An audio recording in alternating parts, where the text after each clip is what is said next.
Hate speech బిల్లును select కమిటీకి సిఫార్సు చేశారు స్పీకర్ గడ్డం ప్రసాద్. విద్వేష ప్రసంగాలు, నేరాల నిరోధ బిల్లును సెలెక్ట్ కమిటీ పరిశీలించనుంది. అంతకుముందు సభలో హేట్ స్పీచ్ బిల్లుపై చర్చించారు సభ్యులు. కొందరు సోషల్ మీడియాను మిస్యూజ్ చేస్తున్నారన్నారు సభ్యులు. ఫ్రీడ్ స్పీచ్ ను మరో విధంగా వాడుతున్నారు. సీఎంతో పాటు వారి కుటుంబ సభ్యులపై బూత్ కామెంట్లు చేస్తున్నారన్నారు సభ్యులు. బిల్లులపై సభ్యులు భిన్నాభిప్రాయాలు వ్యక్తం చేశారు. హేట్ స్పీచ్ బిల్లును BJP వ్యతిరేకించింది. The question is that the Telangana Hate Speech and Hate Crimes Prevention Bill 2026, Bill number of 2026, be referred to the Select Committee. Those who are for the motion, please say yes. Those who are against, please say no. Yes, have it, yes, have it. The motion is carried and the bill is referred to the Select Committee. Ella Minister, please. Honorable Speaker, sir.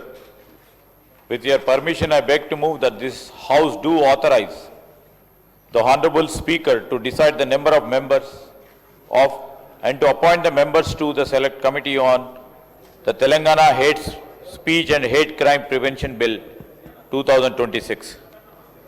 Those who are for the motion, please say yes. Those who are against, please say no. Yes, have it, yes, have it. The motion is carried and adopted. శాంతి భద్రతల మీద ప్రభుత్వం తీసుకొస్తున్న hate speech bill మానవ హక్కుల ఉల్లంఘనలా ఉందని మండిపడ్డారు BJLP నేత ఏలేటి మహేశ్వర్ రెడ్డి. ప్రజాస్వామ్యం గొంతు నొక్కేందుకు హేట్ స్పీచ్ బిల్లు తెచ్చారని ఫైర్ అయ్యారు. సోషల్ మీడియాలో ప్రభుత్వాన్ని నిలదీస్తే కక్ష కట్టే విధంగా బిల్లు ఉందన్నారు ఏలేటి. రాజకీయ కక్ష సాధింపు చేసేందుకు హేట్ స్పీచ్ బిల్లు అన్నారు. అసెంబ్లీలో హేట్ స్పీచ్ బిల్లుపై జరిగిన చర్చలో మాట్లాడారు ఏలేటి.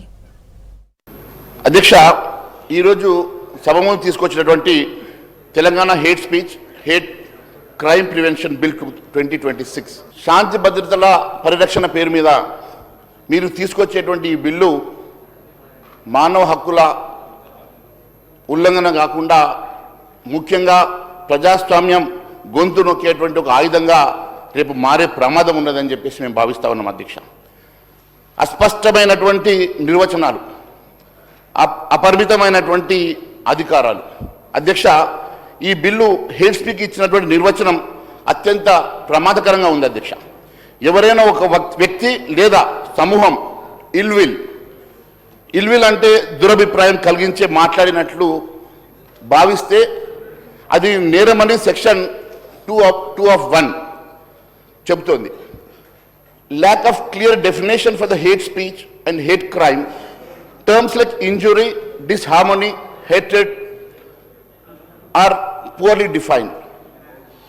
ఈరోజు ఈ అస్పష్టమైనటువంటి ఈ అంశాలతోటి మీరు ప్రవేశపెట్టేటువంటి ఈ బిల్లు ద్వారా సామాన్యులపైన అనేకమైనటువంటి నేరారోపణలతోటి మీరు వారి మీద ఒక రకమైనటువంటి కక్ష సాధింపు ధోరణి కనబడతా ఉన్నది అధ్యక్ష. ఈరోజు నేను అడుగుతా ఉన్నాను అధ్యక్ష, రేపు ఒక సామాన్యుడు సోషల్ మీడియాలో రోడ్లు సరిగా లేవనో, పాలన సరిగా లేదనో, ఒక వ్యక్తి మీద, ఒక మంత్రి గారి మీదనో, ప్రభుత్వం మీదనో ఒక సోషల్ మీడియాలో ఒక పోస్ట్ చేస్తే ఆయనను అరెస్ట్ చేసేటువంటి అధికారాలు, ఆయన మీద సెక్షన్స్ పెట్టేటువంటి అధికారాలు మీరు ప్రొవైడ్ చేస్తున్నట్టుగా చాలా స్పష్టమవుతా ఉన్నది అధ్యక్ష. ఈరోజు నేను అడుగుతా ఉన్నాను, ప్రభుత్వాన్ని ప్రశ్నిస్తేనే హేట్ స్పీచ్, ప్రభుత్వాన్ని నిలదీస్తేనే హేట్ స్పీచ్గా భావించేటువంటి ఈ చట్టం.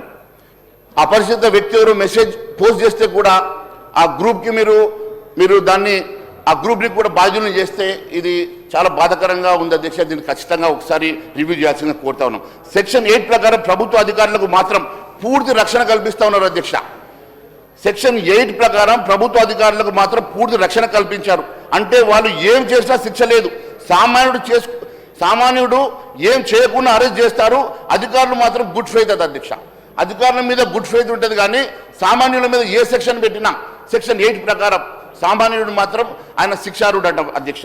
ఇది సామాన్యుని జైల్లో పెట్టడానికి మరి అధికార పార్టీలో ఉన్నటువంటి వాళ్ళు, ప్రభుత్వంలో ఉన్నటువంటి వాళ్ళు దీన్ని ఏ రకంగా మిస్యూజ్ చేసుకునేటువంటి ఆస్కారం ఉన్నటువంటి సెక్షన్స్ని మీరు ఒకసారి మరి రివ్యూ చేయాల్సిందిగా కోరుతా ఉన్నాను అధ్యక్ష. The bill is not a shield for protection for society, it is a death warrant for freedom of speech. We demand this bill to be send to the selection committee అధ్యక్ష. Selection కమిటీకి మరి పంపాల్సిందిగా దీన్ని ఒకసారి, లేదంటే review కమిటీని వేయండి, లేదంటే house కమిటీని వేయండి, దీన్ని ఒకసారి రివ్యూ చేయాల్సిందిగా కోరుకుంటూ